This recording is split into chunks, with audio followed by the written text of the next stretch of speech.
Russia now. It seems to me that Russia obviously is being a game changer in Syria. But I was looking at an interview that Hamid Karzai gave to Russia Today yesterday. You shouldn't be doing that. I know, but you've got to get different views, you know.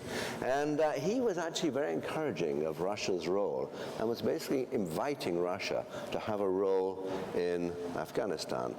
Now, you guys, of course, were the people who used to back Hamid Karzai. So what's your view of the Russian involvement in the region? Jamie. All right. I'm going to put you on the spot first. Well, I think that Russia's played an extremely pernicious role in the Middle East.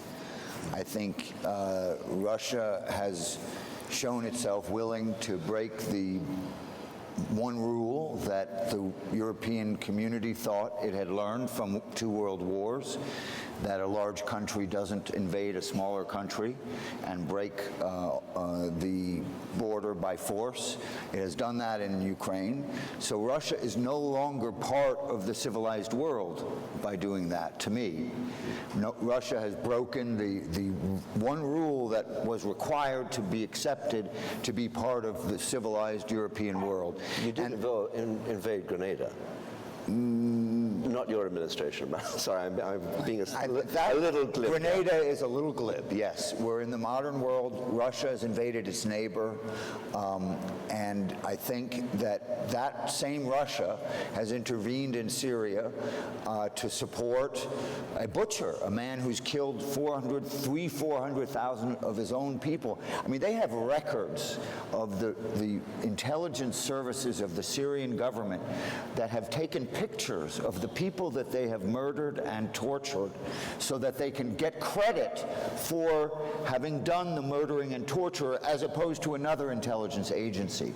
This is the type of regime that meets the test of being the worst kind of regime. And Vladimir Putin has regarded his relationship with Putin as something to be proud of. It embarrasses me to disagree with you, James, because you and I have stood on the same side, not least in the Balkans, where, by the way, we had to talk to revolting people too. You can't get much more revolting than Milosevic and Karadzic. It's a reality in our miserable world that sometimes, if you want to build peace, you just have to talk to rogues, and you carry with you as long a spoon as you can possibly lay your hands on. Look, I just don't agree with that analysis.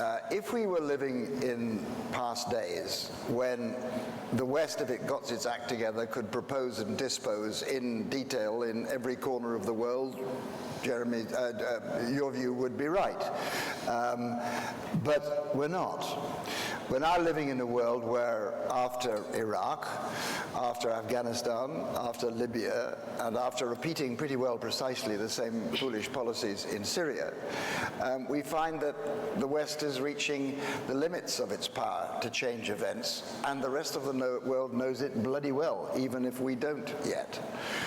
And I think that modeling what happens next, therefore, on what's happened for the last 50 years, where the West's intervention could change events, is foolish.